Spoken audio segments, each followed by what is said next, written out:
NIACC baseball coach Travis Hergert the day after the Trojans won their third regional title in 4 years.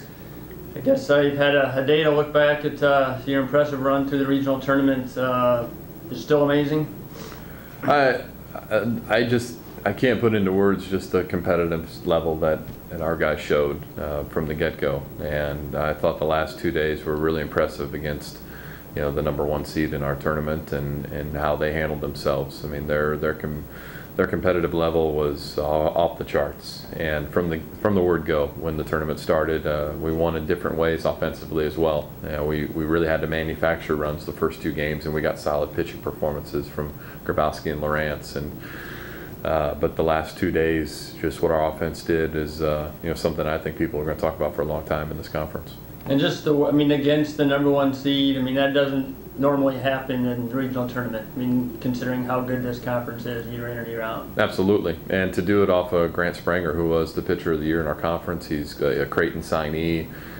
He shoved it against us at their place back in March, and that's 2 years in a row now where a guy has stuck it to us in the regional tournament, and then we got ours back in the regular season, and then we got it back in the tournament last year with Ethan Westfall from Southwestern, and we got him in the title game, and then this year with Grant Spranger. And to me, it goes back to our guys, what Pete does with them in preparation, offensively especially, and getting him the right mindset.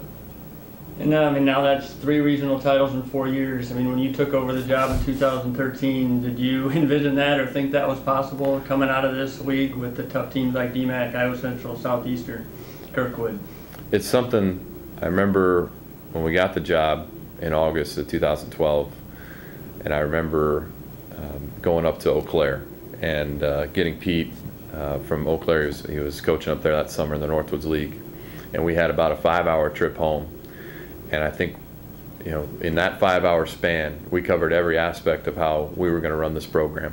And I think him and I have always had a vision for how we were going to do this. And we always dreamt of doing it this way. And to make those dreams come true and to do it in this type of fashion, this is what we set out to do. And obviously you can't do it without good people, and he's the best hitting coach that I've ever met, and I'm glad he's with us. And it's fun to follow through on things that you envisioned years ago. And it's a year-long process. And it's a long, you start in the fall, you go through the winter and into the spring season. How do you keep your guys focused for basically 3/4 of the year? It's a process, and that's the word that we use a lot from our fall season, that you're trying to get a different team on the same page, different personalities and different egos, and then take them through what is our bread and butter is as far as development goes, and not only player development but team development in the off season. When we go in our individual sessions, we go through our strength and conditioning program with Mark Verba. We also spend 2 hours a week in a classroom setting talking about mental approach. We look at other programs, UConn women's basketball, Iowa wrestling, Alabama football, the dream team of '92, just mindset and what teams do to prepare. Obviously they're the best at what they do, and we want to take a piece of every bit, and Pete puts a lot of that together and really does a remarkable job in teaching our guys mental approach. And honestly, that is a huge part of our off-season development program. You talked about bringing people together. You look at this year's, the sophomore bunch, you got guys from Minnesota, you got guys from Australia, you got a guy from Puerto Rico, you got a guy from Sheffield. How did this group of sophomores, blend together? Well, they're a competitive bunch and have really grown up together. And I think back to the last 4 or 5 days, how we handled ourselves in tight spots, how we approached it game to game, is experience. Those guys have been through that before, and they took the tough road last year. But just their preparation, their leadership, how to bring these guys along, how to teach them how to prepare, that's something that has to be done through your sophomores. It can't be done always through the coaches, and it's a special group. I think that's 94 wins now between the 2 years, and hopefully we tack on a few more here in the next week. But it's unprecedented what these guys have done. Now let's look back at, I know it's each team is different, and what stands out about the first time you guys won the regional, the 2013 team? What stands out about that group, first of all? They were a group of grinders. And we were very talented on the mound. You know, Lucas Backer, Tim Black, Jeremy Kronk, Joey Reed, Nick Veal, Ian McNeil, AJ Rubitz, those guys. I mean, we were talented on the mound, but we were a group of grinders. We weren't an offensive powerhouse like we are now. We played really good defense. We just had a bunch of scrappy, gritty guys, and when it came to the regional tournament, those guys knew that was what it was about, and they had to face some adversity along the way, and they put us on the map, and then they made a remarkable run, and obviously put us in a position where we can do this year in and year out. And then the 2015 team last year kind of took the unconventional route to win the regional tournament, but what stands out about that group? A lot of youth in that group, and I think it really showed their resolve, going right into the loser's bracket in the second round and just playing pitch to pitch. And we got a lot out of we don't have the dominant pitching staff we didn't have it like we do this year. But guys in the bullpen like Kellen Reed and Chad Christensen, Riley Pollard, those were Davis Bryan is another one that stands out to me that really stepped up for us in that losers bracket and finding a way to get all the way back to the title game. And without those guys, we don't make it that far. And this year's team, had some. I know you said on the radio the other day, some adversity, some injuries. You had to move some guys around. Wandale Cruz is out. Your infield kind of shifted around with Brandon and Connor, and you kind of settled in now. But that took a while to figure that out. Yeah, I think at one point we were 15-5, 16-8. I think we got off to a 1-3 start in conference, and it just wasn't quite meshed yet, and that's fine. That time of year, you're trying to find your stride. You're trying to figure out a lineup, and yeah, we've had to deal with a few injuries, just as every team does. And the guys have stepped up, and I think of unsung heroes like a Blake Whitecotton, catching almost every single game for us. But then to do what he's doing offensively, he was a kid last year that maybe played in a handful of games, barely batted 200. Sometimes wouldn't be able to hit pregame BP because he couldn't hit out of the infield, and now he's got 9 home runs. He's batting .310, I believe, and he's our field general. To also guys like again Spencer Halloran going from left field to first base, and we take the second most athletic kid and stick him at first base, but we had to. Enoch's going to left, and I think that's a testament to our team of just saying, hey, I don't care who gets the credit, I don't care where I'm at, I just want to contribute and I want to compete. And then another guy like Dusty Harrell to be able to step up in that 4th slot. And I didn't think he was at his best yesterday, but he gave us everything that he could to give us a chance to win that. So there's been a lot of unsung guys as well as our superstars that we have. And to be a dominant team and to be a force, you've got to have guys that come out of the woodwork and step up. You mentioned this year's pitching staff. You look back to 2013, you had Backer, Black, and Veal kind of at the top. This year you have Loetz, Lawrence, Grabowski, Harrell. Is this staff the deepest pitching staff or the best pitching staff you've had? I think it's the deepest. It's probably the most talented just in terms of overall stuff when it comes to, we have 3 guys that we run out there that are 90 plus on any given day with plus stuff, plus out pitches. And a closer that is deceptive with the drop down guy, Danny Beiser, and that's also 4 Division I guys too, that are future Division I guys, but also guys like Dusty Harrell, Kellen Reed, Tyler Jacobson, to do what he did yesterday, just going in and pumping strikes and getting outs for us. That's big in 9-inning games. So I think it's a pitching staff that's evolved throughout the year, and they've settled into their roles, but they've figured out ways to get outs and win ball games for us. And obviously that's going to be big this weekend and hopefully moving forward. A lot of people talk about the home runs, the power, but you got some power on that pitching staff too. You guys have put up a lot of strikeouts. Yeah, I think that's 400 plus now. But again, it goes back to hard work and preparation, weight room, off season, arm care, those type of things that we value a lot in player development. But it's anchored by Dan Loetz, and he's our guy. 10 wins in a season. What's that, 14 for his career? That's that's unprecedented, man. I mean, that's incredible. And then a super freshman like Derek Lawrence, getting 9 wins for us and had a dominant performance on Saturday against Ellsworth.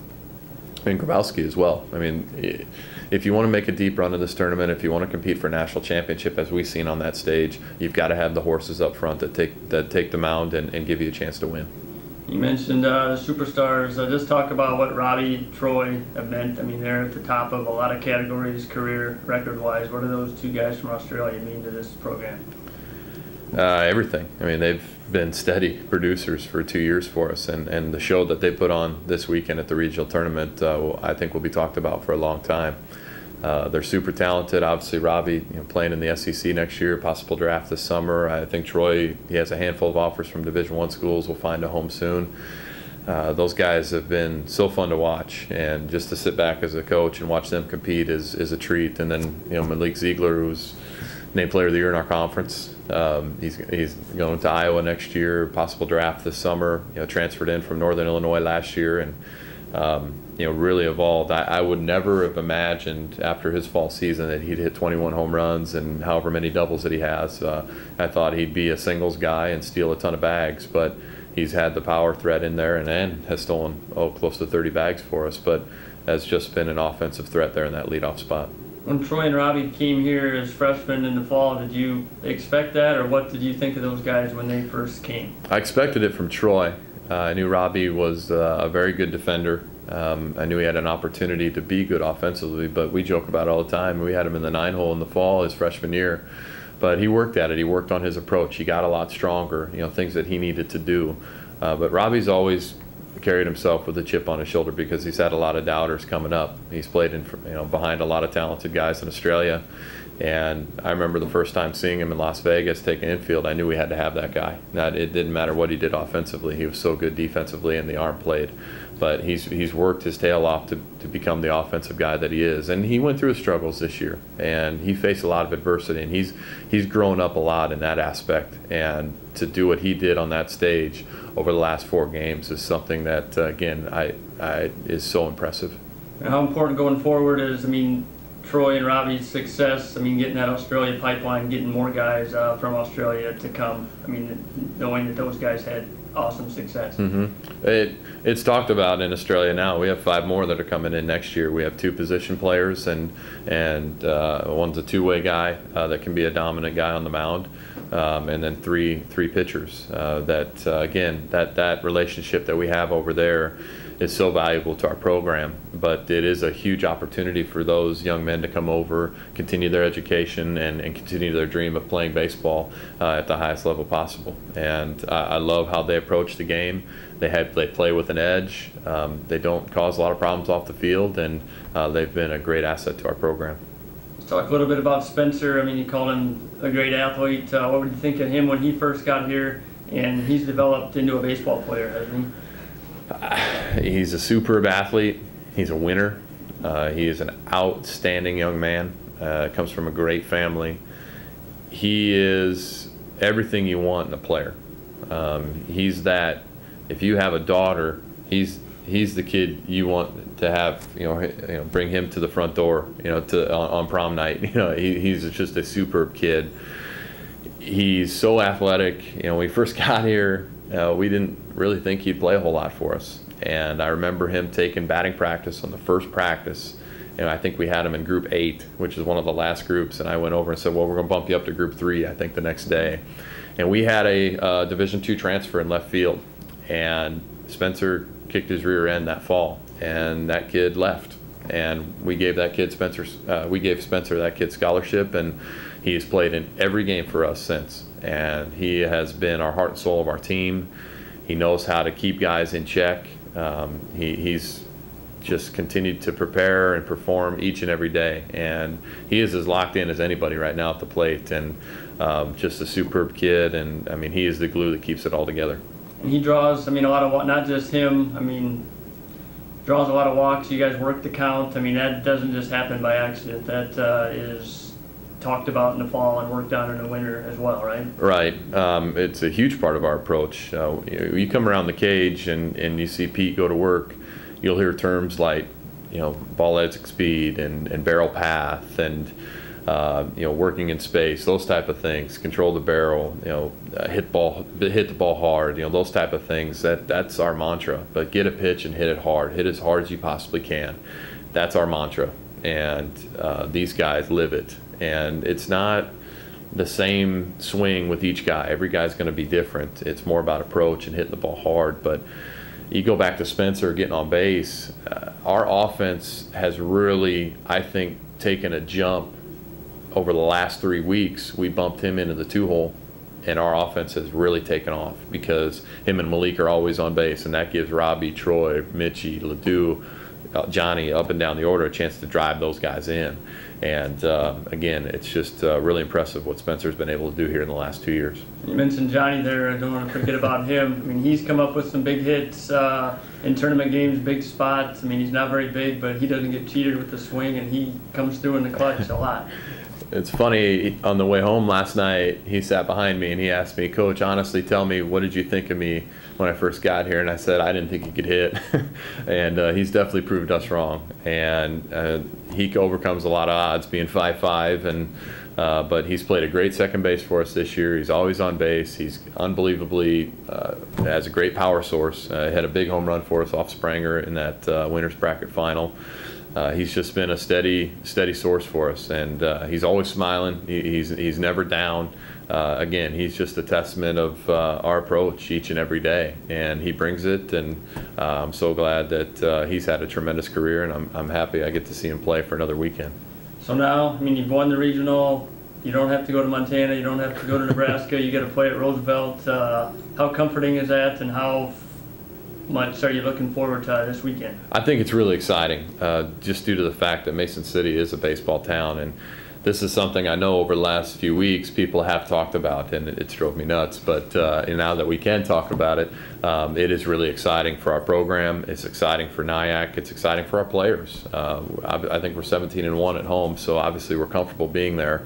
But again, there's no long bus ride. It's a chance for us to showcase this group one more time in front of our home fans, and I'm sure people are going to come out in droves. It's going to be beautiful weather, and hopefully we can take care of business. We have a tough opponent in Dakota County. We did see them 4 times this year. They don't get to see our weekend arms that obviously they'll get to see this weekend, so it'll be a good series. So what's the goal going forward? I mean, obviously you want to get to Enid, but like Robby said yesterday in an interview, he doesn't want to just get there for a cup of coffee. I mean, you guys got some goals.